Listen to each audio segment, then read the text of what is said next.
Hey everyone, today we're talking about what $500,000 gets you for a house around Burlington, Vermont, with 5 towns being compared. You can spend the exact same $500 around Burlington and end up with 5 completely different lives. That is part of what buyers do not always realize at first. A $500,000 budget in Burlington does not behave the same way as in South Burlington, Essex, Colchester, or Milton. And in one place, that number may buy you access to coffee shops, restaurants, the lake, and a more walkable day-to-day rhythm, but the home itself could be smaller, older, or certainly more or less land. A few towns over, the same price point may open up a bigger yard, a quieter street, a newer feeling property, or a little bit more breathing room. But the way your life connects back to the main hub of Burlington does change. So this video is not just about square footage and how the home feels, it is about what your money actually buys once you factor in location, commute, lifestyle, housing style, and the trade-offs that do not always show up in those really incredible listing photos. So today we're comparing 5 areas around Burlington. We're talking about Burlington, South Burlington, Essex, Colchester, and Milton. We are going to talk about what $500,000 can look like in each of these places, what kind of lifestyle comes with it, and why the best value is not always the biggest house. So quick note before we get into it, real estate changes quickly, so depending on when you are watching this video, the exact listings available at this price point may look different. The larger point still holds. Your budget stretches, tightens, and reshapes itself depending on where you are. And when buyers understand this, the search can get a lot less confusing. Okay, so why $500,000 is not just a number? A lot of buyers start with their budget because they feel like that is kind of the most practical place to begin, which makes sense. You need to know what you can afford before you start touring the homes, comparing the towns, or falling in love with something online. The problem is that price alone is more about the house itself versus the lifestyle that you're looking for. So a $500,000 home in Burlington might come with that charm, the character, and incredible access, but it may also come with an older heating system, a much smaller yard, limited parking, or renovations that you need to certainly be thinking about and planning for after closing. That same budget in Milton, however, might give you more house, more land, a quieter setting, while also changing your commute, your errands, and how often you're naturally connected to Burlington. South Burlington can feel incredibly practical, and then Essex may give you a stronger connection to some local businesses and to nature. Colchester brings lake access into the conversation, so all of those things to keep in mind, and none of these options are automatically better than others. They simply answer different questions and appeal to different individuals and or families. So as we go through each area, listen for the lifestyle that is behind the price, because the house is only part of what you're buying. You're also buying your lifestyle, your morning routine, your commute, your parking situation, your access to the things you do outside your normal working hours, going to restaurants, hanging out with friends, your weekend plans, your yard, your proximity to the lake, and the overall pace of your day. So that is where the real decision usually lives. So let's start with Burlington. Around $500,000, you'll see that this budget can get you the connection you're looking for to the city, but again, at its own cost. Depending on the neighborhood, and if you're interested in neighborhoods, check out my Burlington neighborhoods videos, and what is available at that moment, this budget might put you into a smaller single family home, an older property with character, or a condo townhome, or a home that needs some updating. Burlington properties often come with details people love: original woodwork, older architecture, established streets with some fun layouts, and that lived-in character can make a home feel special even before you start talking about the location. On the flip side, $500,000 usually does not stretch as far inside the hub of Burlington as it can in some of these other surrounding towns. Yards may be smaller, again, parking can matter a lot more, neighboring homes often sit closer together. Condition becomes part of the decision here because older homes have older systems, slate roofs, look into that one, deferred maintenance or updates that need to be handled over time. And so that is the reality check. Burlington gives you something very hard to duplicate though. Your day can feel connected without much effort. There are so many amazing places and spaces. Coffee, local restaurants, the waterfront, the bike paths, breweries, tons of them, neighborhood events, and downtown. that all want to become part of your routine instead of something you have to kind of drive and make your plans to go to. And for some buyers, that is exactly what they're looking for, and they're willing to accept a smaller yard or an older home because location, it really just changes and shapes their quality of life. And so this is where expectations matter. A buyer coming in at $500,000 and expecting a large yard, newer construction, a 2-car garage, and easy parking will likely feel frustrated and automatically start expanding their parameters. Another buyer with the same budget who values walkability, charm, and proximity, but who's willing to look beyond that square feet or having a garage even at all, Burlington could just be the perfect place. Families comparing schools should use public data, district resources, school websites, and kind of think about how that might work for their families. Burlington does have different pockets. As I mentioned, I have a great Burlington neighborhoods video that can help you determine what might be the right fit. The question, I should say, is not how much house can I get? The better question is how much does accessibility matter to me and being in the city? South Burlington, convenience matters. South Burlington often becomes the practical middle ground in this conversation. At around $500,000, buyers may see some condos, townhomes, and single family homes depending on the specific pocket, condition, and timing. The draw here is the convenience. So you have grocery stores, shopping, restaurants, the airport, Interstate 89 with 2 exits available to you, medical facilities, schools, employers, everyday errands are all working in your favor. Did I mention the mall also? For people moving here for work, especially around UVM Medical Center, the airport, or other major employment hubs like Beta, South Burlington can make a lot of sense logistically. It can make life easier. There is a reason I moved here specifically. That is not kind of the flashiest selling point, but it is one that buyers like myself appreciate once they're living here. In comparison, yes, Burlington can give you that older character and city lifestyle with the hyper-local feel, but South Burlington offers, something different. It gives you efficiency, more traditional home layouts, and a Target. So those are very different experiences. Market Street in the city center, which I will have a great video coming out in a little bit about, have also changed how people think about South Burlington with new restaurants, a bike path connecting, lots of development momentum, and a growing downtown feel are starting to create a stronger identity in an area that years ago people did not always think about in that same way. Still, South Burlington is not just one uniform experience. A home near Market Street will feel quite different from a quieter residential pocket, maybe off Dorset Street, tucked away from those busier roads. Some areas feel more suburban and other parts are moving towards a connected mixed-use feel. So that is why the location matters. For $500,000, South Burlington tends to work well for buyers who want a balanced, practical, daily routine.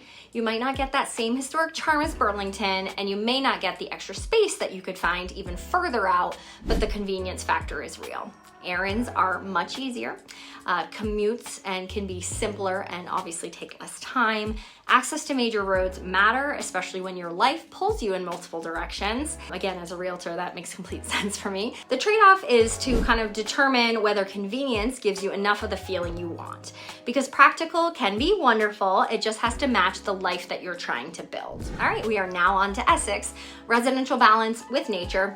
Essex, including Essex Junction, give buyers some different options. At around $500,000, the search can include single-family homes, townhomes, and condos, depending on inventory, condition, and the specific part of town. Compared with Burlington, Essex often feels more residential and spread out, along with more access to nature, like places like Indian Brook Reservoir, along with biking and hiking trails. You may find more traditional neighborhoods, a little more breathing room, and homes that feel a little less tied to the urban rhythm of Burlington. And that does not mean that Essex can feel disconnected. Parts of Essex, like Five Corners or the Essex Experience, have a strong town center feel with their own restaurants, shops, a lot of local businesses, and community events that give the area its own identity. So this is not only about a space conversation, it's again a daily life conversation. Essex can work for buyers who want access to the greater Burlington area while living in a place that feels a bit more grounded and neighborhood oriented. You are usually not choosing Essex necessarily because you want to kind of have that Burlington nightlife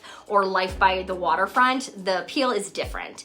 You may want a home that's more traditional in setting, a manageable commute, local business being important to you and amenities nearby, and a town that feels practical without pushing you out too far. Commute still deserves attention here. here. Depending on where you are in Essex, it can be up to 30-ish minutes from the Burlington hub. And thinking about where your job is, getting to Burlington, South Burlington, Williston, Colchester, or other towns could be, again, kind of things to think about what your route is gonna look like. And I would definitely encourage taking a look at the map to make things more clear for you. Your actual weekly rhythm may tell a different story. For households, again, comparing schools, this is another place where public data, district resources, school websites, and personal priorities should guide your conversation. Every family weighs those details differently, and the right choice is a personal thing. The biggest thing with Essex is understanding the pocket. Some areas feel connected, others feel more removed. There are a lot of places in Essex that are in the town with smaller lots, and then there's a lot of 10-acre lots. A certain neighborhood may give you exactly the balance you wanted, while another may not match the lifestyle you pictured. So that is why Essex can be such a strong option with this budget and does have quite a lot of inventory to offer. You just have to think about whether the location supports the routine you actually want. All right, now it's time for Colchester. Lake access without necessarily being lakefront. Colchester is a little different because it has several versions of itself. At around $500,000, buyers may see condo, townhomes, smaller single-family homes, or properties in more residential pockets. The major lifestyle pull is Lake Champlain. You have Malletts Bay, nearby beaches, parks, trails, boating culture, and outdoor access, which all shape the way people think here. Here is the important distinction. So you do not have to own lakefront property to have the lake become part of your life. Lakefront homes are limited and can be expensive unless you go find some on leased land.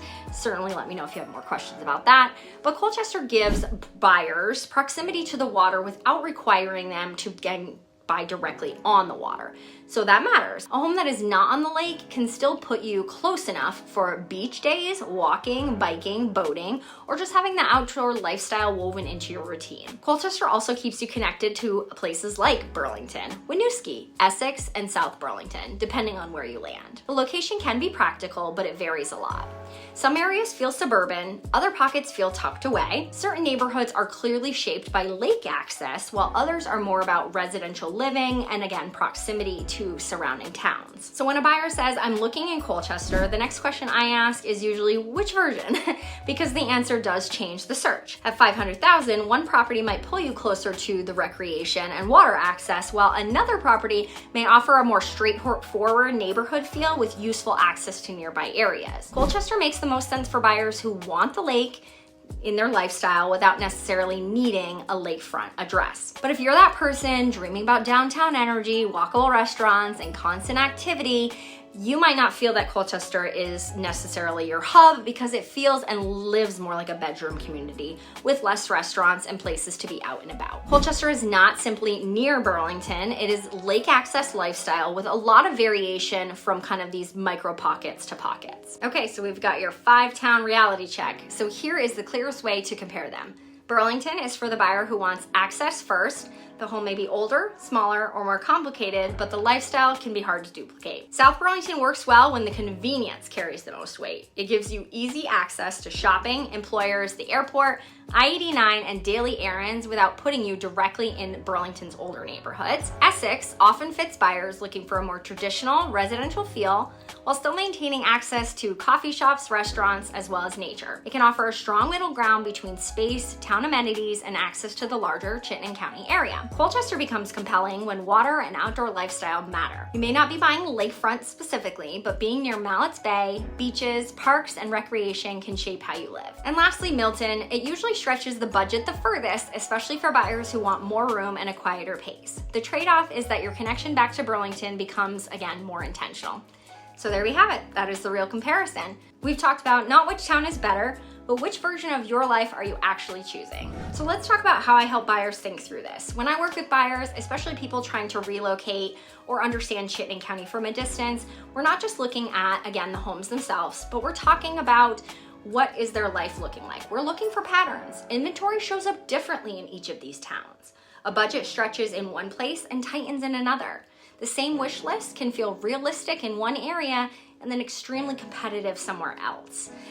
So that is why I like to create a clear map for people before they start chasing every listing that looks good online. We look at where your budget is actually working, which towns support your daily routine, how often the right homes are coming up, and what trade-offs make sense before you are standing in a house trying to make a rush decision. And so once the picture becomes clear, the search can feel completely different. You stop reacting to random listings and you feel more proactive. You look for what actually is going to work for you. You understand where your life is actually going to fit. So that is the point of the process, right? Before you decide, before choosing a town, look beyond the listing photos and pay attention to how the location would shape your day-to-day life. A house can look perfect online and still put you in a routine that doesn't quite fit. The opposite can happen too. A more modest home in the right location may end up making your life easier, calmer, or more connected than a larger home, somewhere that pulls you away necessarily from the things you care most about. So that is why I always come back to lifestyle in a very practical way. Where are you driving? How often are you doing it? Which errands need to feel easy? How much does outdoor space matter? Does being near the lake change your quality of life? Are you comfortable with an older home if the location is right? Would extra space feel worth it if your connection to Burlington becomes less convenient? All of these answers are what make the town decision clearer. So time to really think about this. I'm curious where you might land on this, because this is where buyers usually start revealing what they really want. With $500,000 to spend around Burlington, would you stay closer to the energy and accept a smaller or older home, or move farther out and gain space, privacy, and breathing room? So there is no wrong answer, but your answer says a lot about what you actually should be looking for. Tell me which town you would choose and why. Would love to hear. As we wrap things up and my final thoughts, a $500,000 budget around Burlington gives you options, but it does not give you the same option everywhere. So that is the part buyers need to understand. The price may stay the same while the lifestyle can change fairly dramatically. So before you fall in love with a listing, make sure you understand what that location is going to look like, what it's really going to give you, and what it's asking for you to give up. And if you're exploring the Burlington area and need help figuring out which town makes the most sense for you, I'd love to talk and share more about what we could find in your budget for your lifestyle and your goals. And for more videos breaking down what it actually looks like to live in Vermont, make sure you subscribe to my channel. Thanks everyone, and I'll see you in the next video.